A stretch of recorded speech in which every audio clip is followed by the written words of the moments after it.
Hey everyone, gonna be starting in just 30 seconds or so, but hopefully people are starting to trickle in, and we're gonna have some fun today. So, like I said, we're just gonna get started soon. Last chance to grab water or whatever you need to do.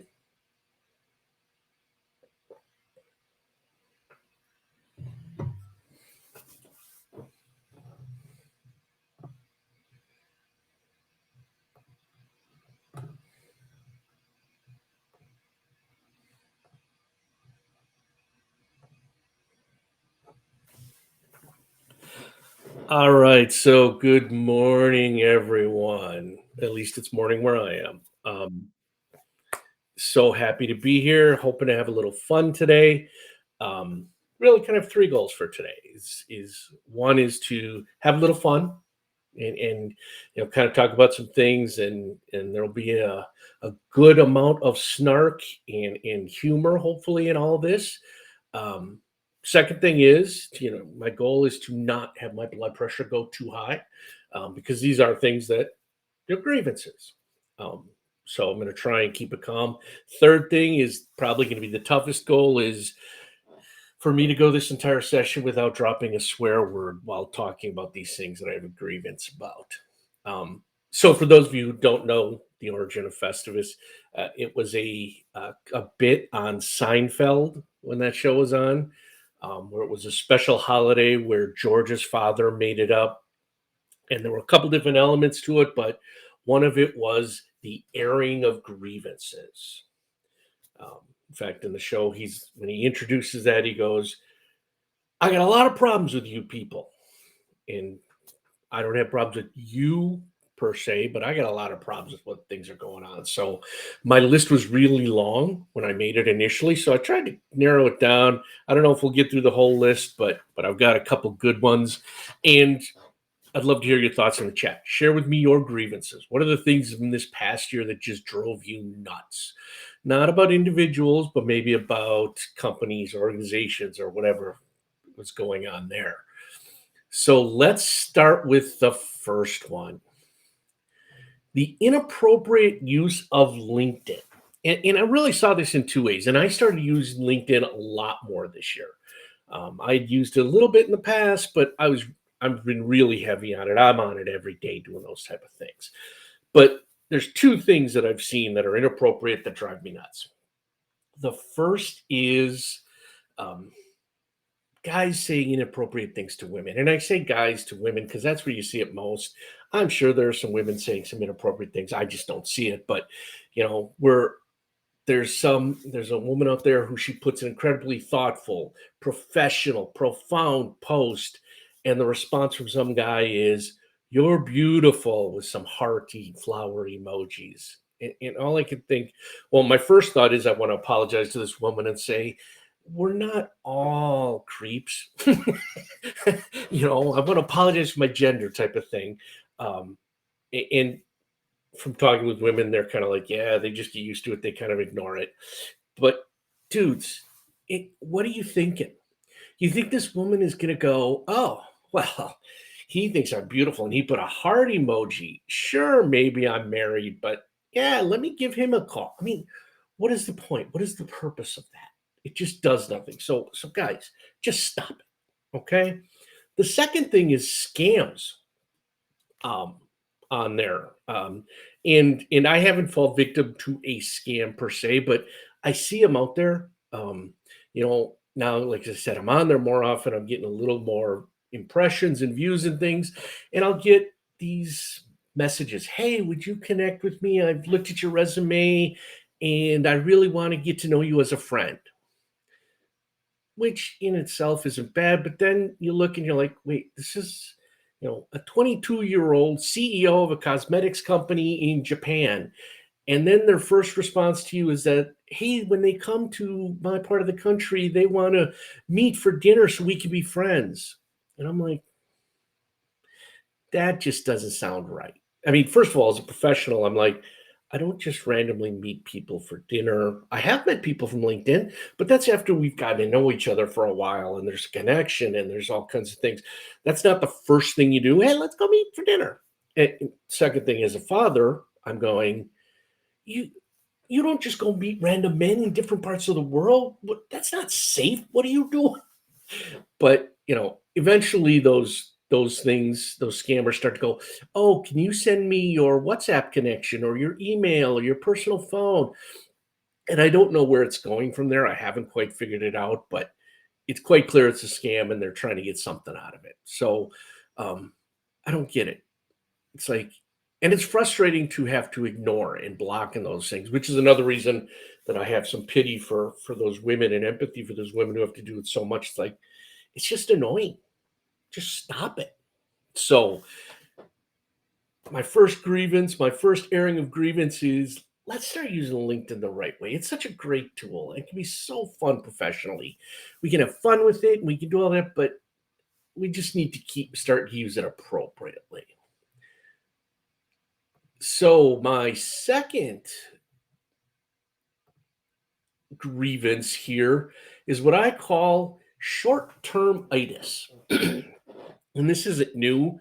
Um, I don't even necessarily know if it's gotten worse over the past year or so, but it certainly got more annoying to me.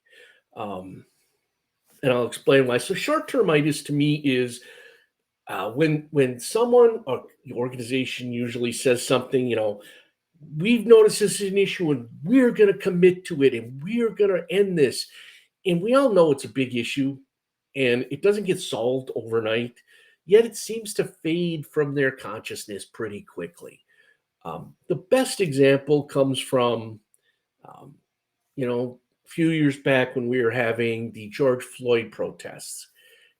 Every organization in the world then seemed to be putting out the, um, we're going, we're going to help with diversity and inclusion, and we're going to make it an effort to hire more people of color and all those things.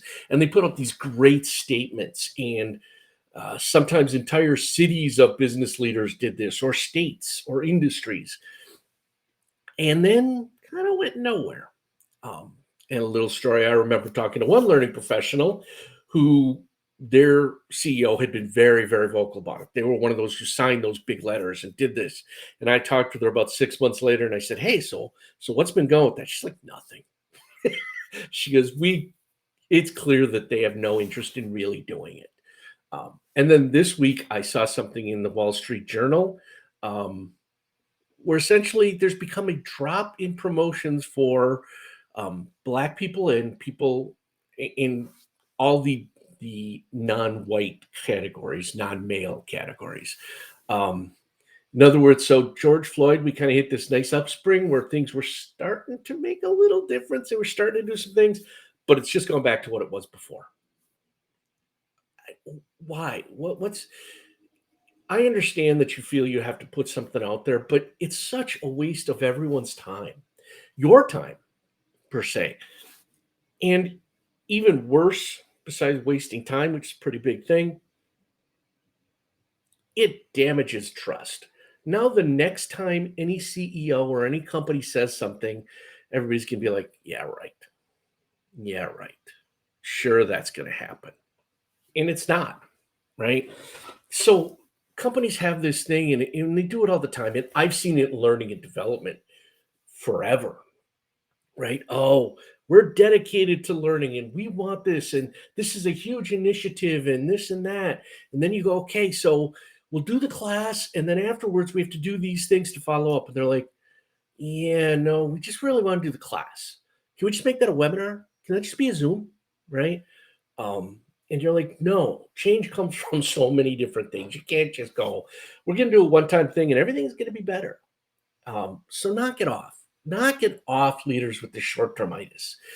It's like I said, all it's doing is hurting you in the long run. Well, hurting your organization. Most of these executive CEOs and people do it because they know they won't be around to face the backlash. People will forget, they can come up with it, or they're gone, right? And then it's the next leader who has to deal with it.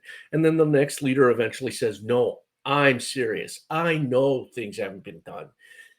And then they fall into the same trap. So just knock it off the short-termitis. Let's be honest. Say, hey, this is a big issue. I don't know what if we're gonna deal with it. I know I'm asking for a lot. Honesty in business. That doesn't seem like it's going to work really well. All right. So those are my first two: the inappropriate use of LinkedIn and short-term itis, which I'm sure you all have examples of. Now, my third one, and if you've followed me with any in any way, shape, or form, you know that this is one that drives me crazy. But the remote work debate, and it's been going on for at least 2 years now, right? During COVID pandemic, we all went to remote work or some facsimile of it. Then when that thing started going, it started moving. But over the past couple months, it's become much more where companies are like, nope, come back to the office, back to normal, right? Some are going 3 days, some are going 4 days, some are going 5 days, right? Saying, no, you've got to be here type of thing. And what ticks me off is there's so much silliness and dishonesty that's occurring during this whole debate. First of all, I am not saying I am an expert in this, but I do a lot of the reading and I see a lot of the studies and I keep up on it for a variety of reasons. And the one thing that is clear is that nobody knows whether remote work works or not, right? There is no data that says, yes, if you're in the office 3 days a week, you're more productive than if you were working remotely 5 days a week. All the data is all over the board, right? And most of the data you see is, if you look at it closely, the headline will be, oh, in office improves productivity. But then when you look at it, it's all the questions being asked were, what do you feel and what do you think? Which that's not data. That's feeling, that's emotion, that's nothing there. And what you'll find, not surprisingly, is the employees think, oh, well, working remotely and having flexibility is great. You'll find that executives go, being in the office is great. It's more productive. There's nothing there. Um, so we hear such silliness about it. Like, I know of one organization where they said, we're going back to 5 days a week. You have to be in the office 5 days a week. I think it's silly. I think it's lunacy, but it is what it is. And the reasoning is, we're better when we're together. Well, first of all, really, what's better mean? Right? More productive, more happy, more whatever. Because my guess is happiness level, not having flexibility, isn't going to make the employees better and happier. Um, and let's talk about productivity. This same company has had record profits over the past 2 years when they were remote. So now we're saying all of a sudden you can't do it. That doesn't make much sense. And my favorite part is the together part. This is a international company with tens of thousands of employees located all over the world. And most of these project teams consist of people from all these different areas. So together means they're in different parts of the world. When I'm working on a project with people, I'm dealing with people all over the world. So how is that together? Well, it's not. Here's what it is. Some CEO has decided you have to be in the office for whatever reason. They think you're lazy. They think you're not working hard enough. They can see you more. They're paying for real estate and rent, and they're like, well, that's wasted money. We got to make people use this. I don't know whatever the reason is, but it's certainly not the reason you're pulling people back in is not because they're better together. And just like people who are saying, oh, no, no, when I'm at home, I work 10 times harder. No, I'm not sure you do. I'm not questioning whether you do or not. And I'm not saying you don't work hard, but you just saying it doesn't do it. One of the big issues with remote work is the whole idea of which is more productive. Well, in factory work, you could talk about productivity, right? I made 20 widgets an hour. Well, guess what? We changed something in the system and now I can make 25 widgets an hour. I'm more productive. What does that mean for knowledge work? What is productive in knowledge work? It's meeting goals, I guess. But even that is kind of like, could we have done it better? Well, maybe. I don't know. How do we measure that? I design learning programs. I write articles. I, um, do all kinds of social media type things. Sometimes that's a lot of thinking and testing and trying, and it may not be the most productive work, but it's getting to the end point. And when you talk about creativity, writing articles, I can write an article and rewrite it and edit it and edit it and edit it, and it comes out to be a great article. Was I productive? I don't know. Did I get to where I needed to be by when I needed to be? Yes. Could I have done it faster, better? I don't know. It's creative work. It's hard to do. So this whole disingenuousness, disingenuousness about this thing, it drives me nuts. Let's be honest. Companies, if you want people in the office, say we like to have control over you. I know that sounds horrible because it is horrible, and it's a fact. And when you say, and if even if a CEO said, "Look, I don't know if it's more productive in your office, but I like it better. And I'm the CEO, so we're going to do it." I don't know if I like that guy as a person, but I certainly like his honesty. um, and I say his because most CEOs are still hims. Um, but that's just the truth of it, right? If we're going to have this debate, let's start to really have the debate and let's start to look at it because the data is showing us all over the place. And it's funny because I'm a big proponent of remote work because of creativity and all the things that I do. Um, at the same time, I was talking with my mom. She's retired now, but she was like, I don't see anybody get work done at home. Well, it's a different culture. It's a different time. There's just all these different things to it. So let's make this a serious debate. That's what I'm asking for. Um, okay, that's number three, my remote work debate. Remember, feel free to share your grievances in the um, in the comments. So now my fourth one, authenticity. I got to tell you, I struggle with this one. We talk a lot about being your authentic self at work, how we want to create authenticity because that's that diversity and all those different things. And I love that concept. I really truly do. But I also think it's kind of got some guardrails around it, right? You don't want me completely authentic with you, right?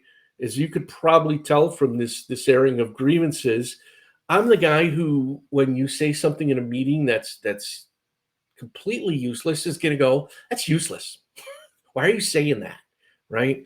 I've really tried to tone that down for a variety of reasons because I don't want people to hate me and because it's not appropriate. Um, but that's what I would do authentically. That's what's in my head. The authentic thought is that's silly, right? Um, and and I've often debated this thought: do people want leaders who are authentic? And what does that mean? Um, so the example I'll give is a lot of the layoffs that have occurred, right?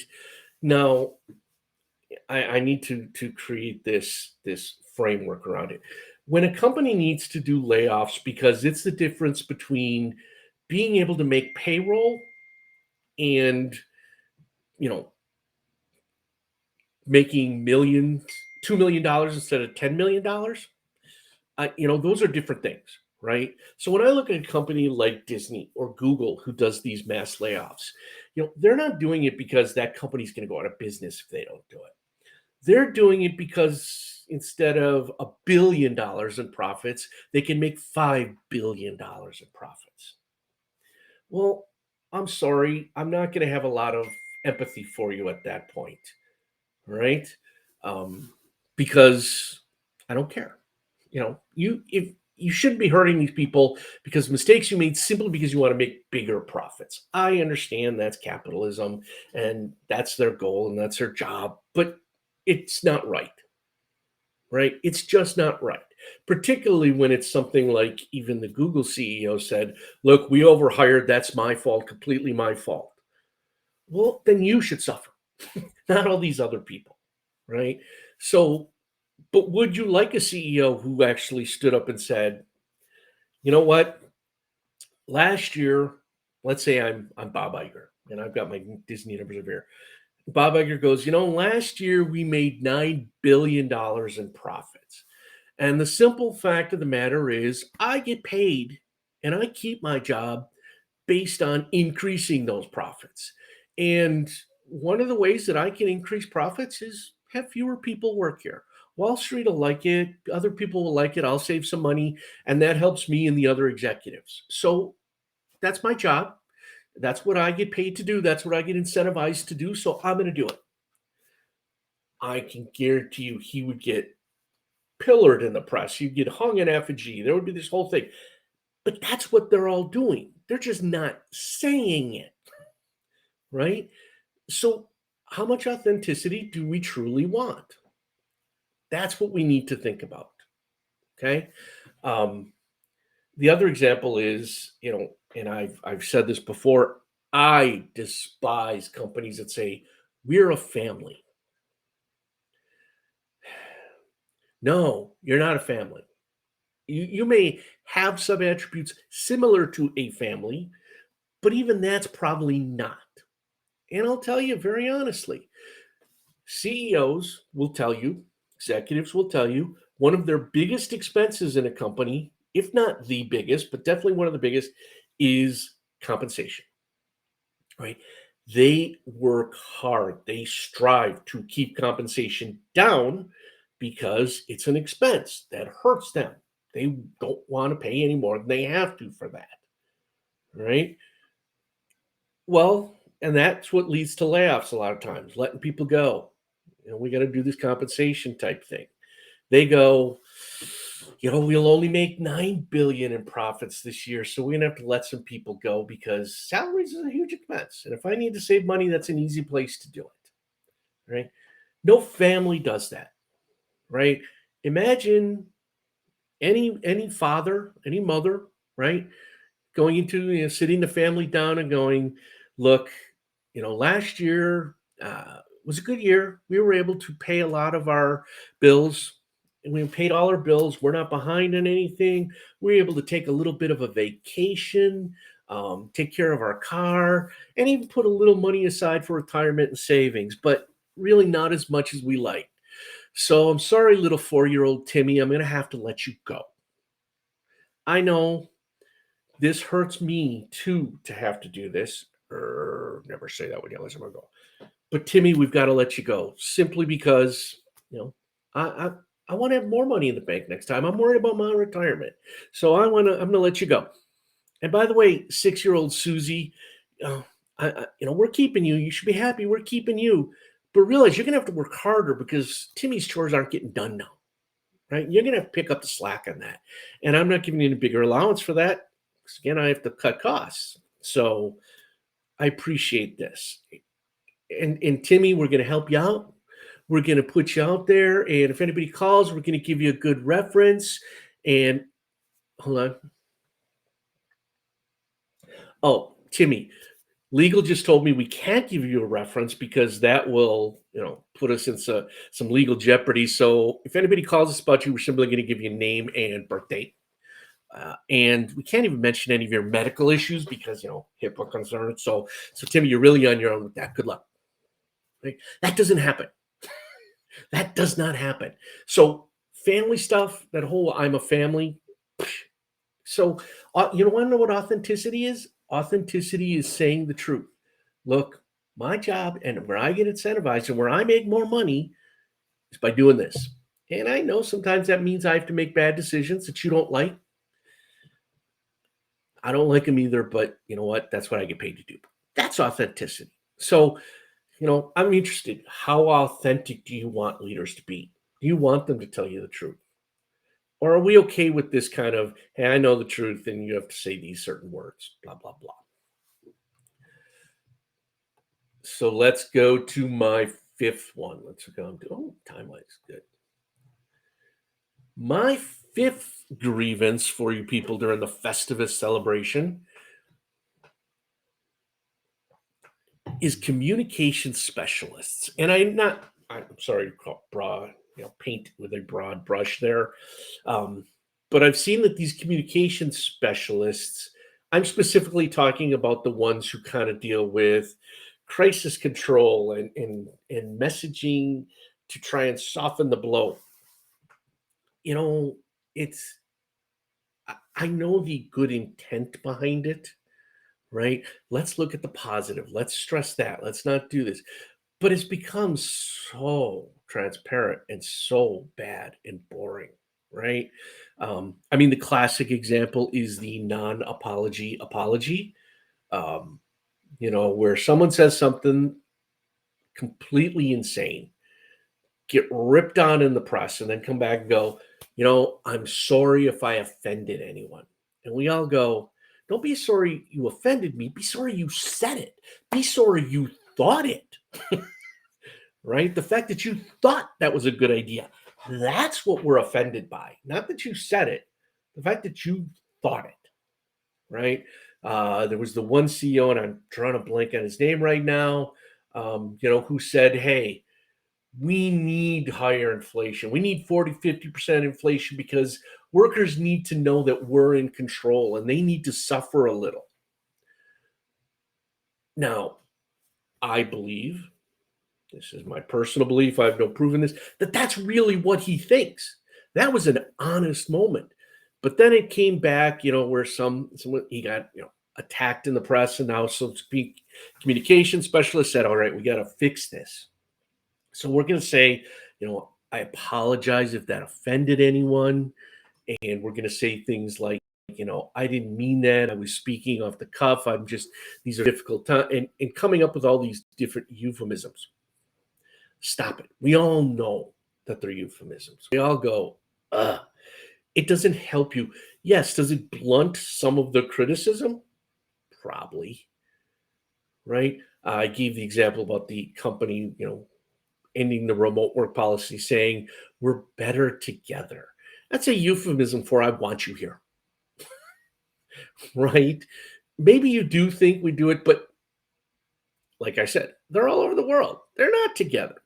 So unless he's literally saying, you know what, those people who are working in our Chicago office who are physically seeing each other, they're doing really well. All those people who are in, different parts of the country, different parts of the world, they're just not top performers. I mean, they couldn't be. We're not together. And we're better when we're together. So all those people in our corporate office where I sit, they have the biggest advantage. Communication specialists, this is my one ask in 2024.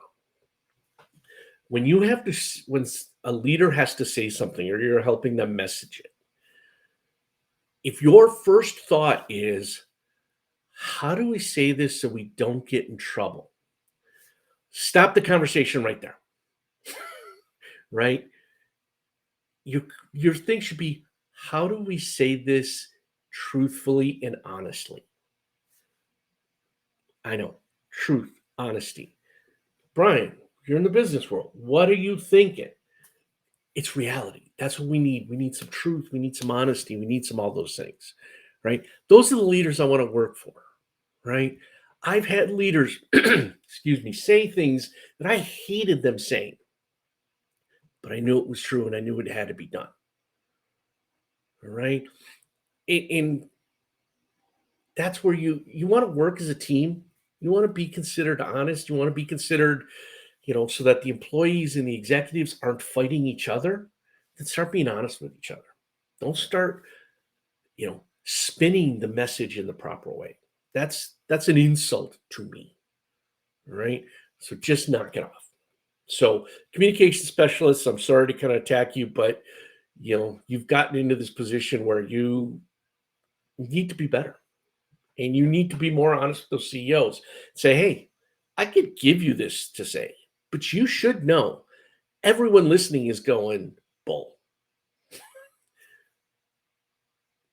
And if they still want to say it, say, okay, that's your job to write it. But go, just so you know, nobody believes a word that's coming out of your mouth. And you've now just damaged your credibility with these people. My guess is he's going to go, that's okay, because he doesn't care. And then that's a whole other part of the authenticity thing. Notice how a lot of these grievances kind of all roll up into the same thing. They're all very interrelated. So I have one last grievance, And this is one that I really question whether to put this on here. It's a grievance, but it's also kind of I'll admit, I don't know what the answer is, right? Compensation systems at companies, the way they're set up and communicated is atrocious. It's horrible, right? I mentioned it before when I was talking about CEOs. Compensation is an expense. It's a huge expense. Every manager and CEO I know and I've ever studied looks at that and says, this is something we got to keep under control, right? We're looking to keep it down. When a manager or a director of an area looks at a P&L, one of the things they do is they go, how much of an expense is our um, compensation? Is it been higher or lower? How do we control it? What do we do with it? It's an expense. But compensation systems have gotten they I don't think you can make a system. I think you can make guidelines. I think you can make rules, but I don't think you can make a system that fits everywhere.